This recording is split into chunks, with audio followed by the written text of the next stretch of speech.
Bonjour à tous et bienvenue pour cette vidéo du mois de mars qui va parler intégralement d'une personne qui est très mal connue. Pourquoi? Parce que révolutionnaire. Nous allons aborder le thème de Rosa Luxembourg. Alors cette vidéo va être un petit peu plus longue que prévu parce que Rosa Luxembourg est malheureusement mal connue, moins mise en avant.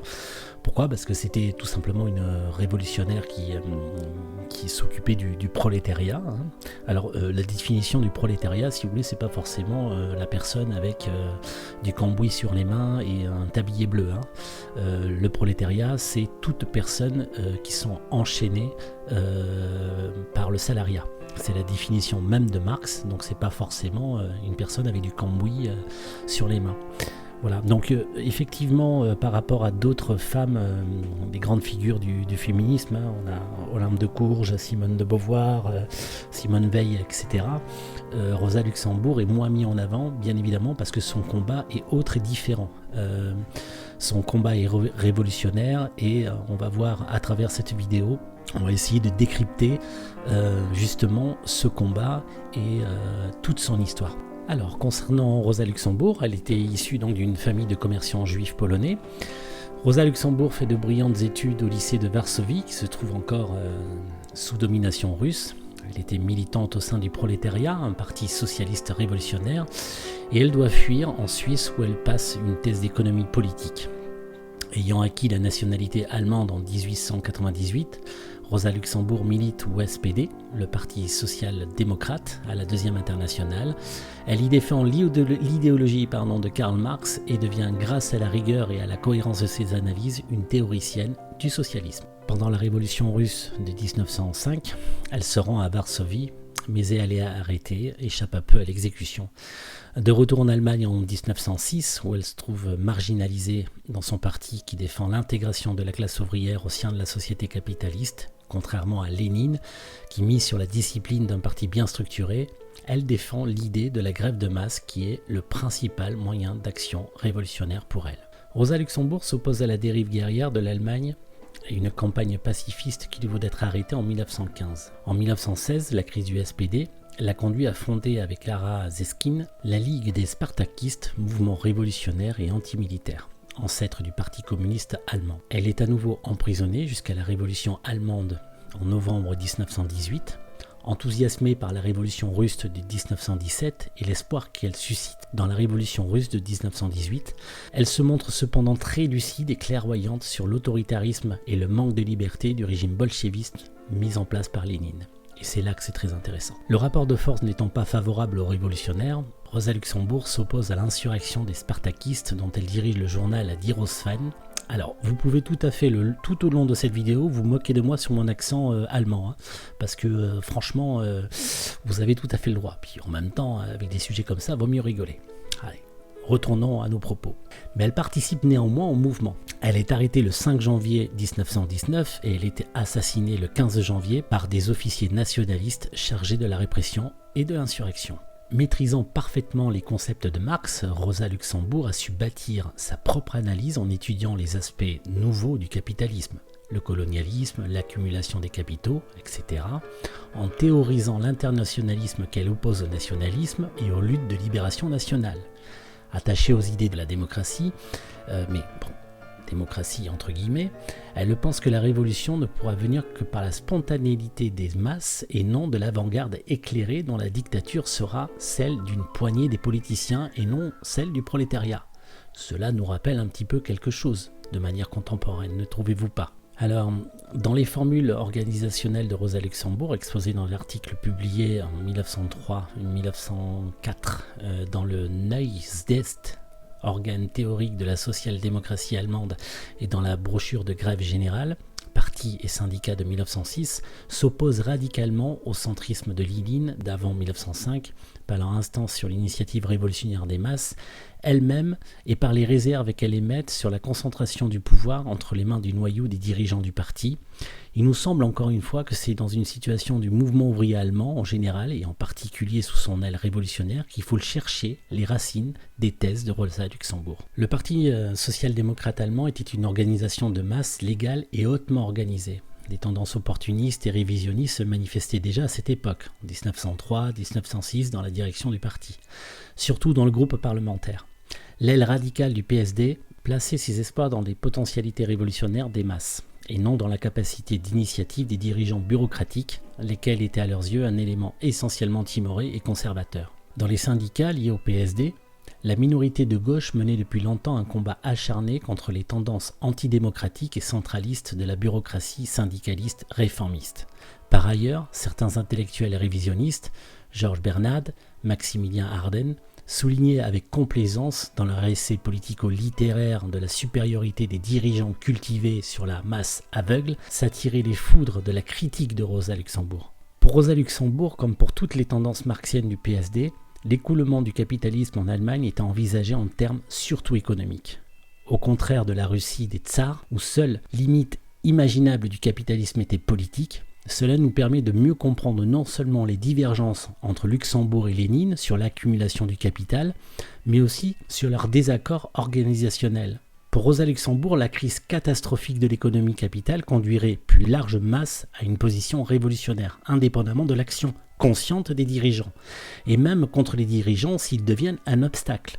Donc là, on retrouve bien, si vous voulez, le côté radical de l'abolition des dirigeants, et plutôt une inversion du pouvoir au peuple, pour le peuple. Je voudrais ouvrir une petite parenthèse d'ailleurs sur le conflit russo-ukrainien. Pour ça, il faut s'intéresser à l'histoire de l'empire des tsars, de l'URSS, du bolchevisme et du démantèlement de l'URSS. Je voudrais rappeler que Ukraine en russe veut dire frontière. Je pense qu'il serait très important pour beaucoup de personnes déjà de situer géographiquement l'Ukraine dans une carte avant d'être pro ceci ou pro cela. Y a un dicton chinois qui dit « Pour savoir qui on est, il faut savoir d'où on vient ». Donc l'histoire est importante pour se faire une opinion de quelque chose. Je ne dis pas que je suis pro-russe, je ne dis pas que je suis pro-ukrainien, mais tout ce que je vois et tout ce que j'entends, c'est une méconnaissance, une très mauvaise connaissance de la culture des tsars, de la culture bolchevique, qui nous amène, si vous voulez, à écouter les médias et à considérer que le bien c'est ça et que le mal c'est ça. Donc, culture. Allez, on est reparti. La tradition qui a inspiré la gauche marxiste, parti allemand, était celle du pouvoir ouvrier social-démocrate, fondé en 1869 en Allemagne avec l'appui de Marx et Engels. La tendance démocratique et autonomiste s'y opposait au centralisme dictatorial de l'Union générale des ouvriers allemands fondée par Lassalle. Les thèses de Rosa Luxembourg n'ont pas changé de 1903 à 1906. La révolution russe de 1905 n'ayant que confirmé ses espoirs dans la capacité révolutionnaire des masses prolétariennes, ces deux articles sur les problèmes d'organisation, parus dans un journal allemand également, ainsi que sa brochure sur la grève générale, expriment la même théorie à travers trois caractéristiques. Conscience de classe, rapport parti-masse, organisation interne du parti. Pour Rosa Luxembourg, le processus de prise de conscience des masses ouvrières découlait moins de la propagande des brochures des tracts du parti que de l'expérience de la lutte révolutionnaire de l'action directe et autonome du prolétariat. Car c'est par le prolétariat que l'absolu doit être renversé en Russie. Mais le prolétariat a besoin pour cela d'un haut degré d'éducation politique, de conscience de classe et d'organisation. Toutes ces conditions ne lui viendront qu'à l'école politique vivante. De la lutte de classe dans la lutte au cours de la Révolution en marche. Le soudain soulèvement général du prolétariat en janvier, sous la forte impulsion des événements de Saint-Pétersbourg, est, dans son vers le dehors, un acte politique de déclaration de guerre révolutionnaire à l'absolumentisme. Mais cette première action générale directe de classe n'eut qu'un plus puissant contre-coup vers l'intérieur, en éveillant pour la première fois, comme une secousse électrique, le sentiment de la conscience de classe chez des millions et des millions d'hommes. Ici, Rosa Luxembourg se montre disciple fidèle de la théorie de la révolution de Marx. C'est dans le praxis révolutionnaire des masses que change en même temps le dehors, les circonstances, et l'intérieur, la conscience de classe. La conscience révolutionnaire ne peut se généraliser qu'au cours d'un moment pratique. Le changement massif des hommes ne peut s'opérer que dans la révolution elle-même. La catégorie du praxis est, comme le voit aussi Marx, l'unité dialectique de l'objectif et du subjectif. la médiation par laquelle la classe en soi, pour soi, lui permet de dépasser le dilemme figé et métaphysique de la social-démocratie allemande entre le moralisme abstrait de Bernstein et l'économie mécanique de Klossky. Tandis que, pour le premier, le changement subjectif moral et spirituel du peuple est la condition de l'avènement de la justice sociale. Pour le deuxième, c'est l'évolution économiste objective qui mène finalement au socialisme. Cela permet de mieux comprendre pourquoi Rosa Luxemburg s'opposait non seulement aux révisionnistes néo-kanticiens, mais aussi à partir de 1905 à la stratégie d'attentiste passif prônée par le centre orthodoxe. C'est la dialectique de la praxis qui lui permet de dépasser le traditionnel dualisme incarné par le programme Der Riffen entre les réformes ou le programme minimum de la révolution ou le but final. Par la stratégie de la grève de masse, qu'elle propose en 1906 contre la bureaucratie syndicale et en 1910 contre Kautsky, Rosa Luxemburg trouve précisément une voie capable de transformer les luttes économiques ou le combat pour le suffrage universel en un mouvement révolutionnaire généralisé. Par ailleurs, selon Rosa Luxemburg, au cours d'un soulèvement radical des masses ouvrières, la séparation que le pédantisme schématique veut établir entre la lutte économique syndicale et la lutte politique social-démocrate disparaît. Elle devient deux faces entremêlées de la lutte des classes et la limite artificielle tracée entre syndicats et partis socialistes est effacée. Et alors nous pouvons considérer aujourd'hui que le syndicalisme et le socialisme sont totalement effacés. Refusant ainsi l'opposition entre conscience trad-unioniste et conscience social-démocrate léniniste, elle suggère une distinction entre la conscience théorique latente, caractéristique du mouvement ouvrier pendant la période de domination du Parlement bourgeois, et la conscience pratique et active qui surgit dans le processus révolutionnaire quand la masse elle-même, et non seulement les députés et les dirigeants du parti, apparaît sur la scène politique, cristallisant son éducation idéologique directement dans le praxis. C'est grâce à cette conscience pratico-active que les couches arriérées et non organisées constitueront en période de lutte révolutionnaire les éléments les plus radicaux et non élémentaires à la traîne. Évidemment, cette théorie de la conscience des classes conduit à une conception des rapports entre le parti et les masses très différente de celle excisée. Donc, que faire? Un pas en avant, deux pas en arrière, tout en s'opposant aux tendances parlementarisme opportuniste qui prétend effacer toute distinction entre le parti et les couches populaires non organisées pour nettoyer l'élite active et consciente du prolétariat dans la masse amorphe du corps électoral. Rosa Luxemburg se refuse à dresser des cloisons étanches entre le noyau socialiste solidement encadré par le parti et les couches ambiantes du prolétariat, déjà entraînés dans la lutte de classe et chez lesquels la conscience de classe s'accroît chaque jour davantage. Pour cette raison, elle critique ceux qui fondent leur stratégie politique sur ce qu'elle considère comme une surestimation du rôle de l'organisation de la lutte des classes, laquelle se complète d'habitude par une sous-estimation de la maturité politique du prolétariat encore non organisé. C'est encore le cas aujourd'hui. Oubliant l'action éducatrice de l'orage des grandes luttes de classe pendant lesquelles l'influence des idées socialistes va bien au-delà des limites que suggèrent les listes des organisations ou même les statistiques électorales des temps les plus calmes. Cela ne signifie pas évidemment que l'avant-garde de conscience doit attendre les bras croisés la venue spontanée d'un mouvement révolutionnaire. Son rôle est précisément de devancer l'évolution des choses et de chercher à la précipiter. Enfin, résumant une phrase des thèses organisationnelles et répondant à la célèbre image de Lénine qui compare la social-démocratie à un jacobin indissolublement lié à l'organisation prolétariat, Rosa Luxemburg proclame « En vérité, la social-démocratie n'est pas liée à l'organisation de la classe ouvrière, elle est le mouvement propre de la classe ouvrière. » Par ailleurs, selon Rosa Luxemburg, la social-démocratie a comme tâche l'abolition de l'antithèse entre dirigeants et masse digérée, entre des chefs, des hommes d'État consommés et la molle argile humain du troupeau aveugle, antithèse, qui constitue le fondement historique de toute domination de classe. La conscience claire que les masses ont elles-mêmes et, pour l'action socialiste, une condition historique indispensable comme toute l'inconscience de la masse fut autrefois la condition des actions de classe dominantes.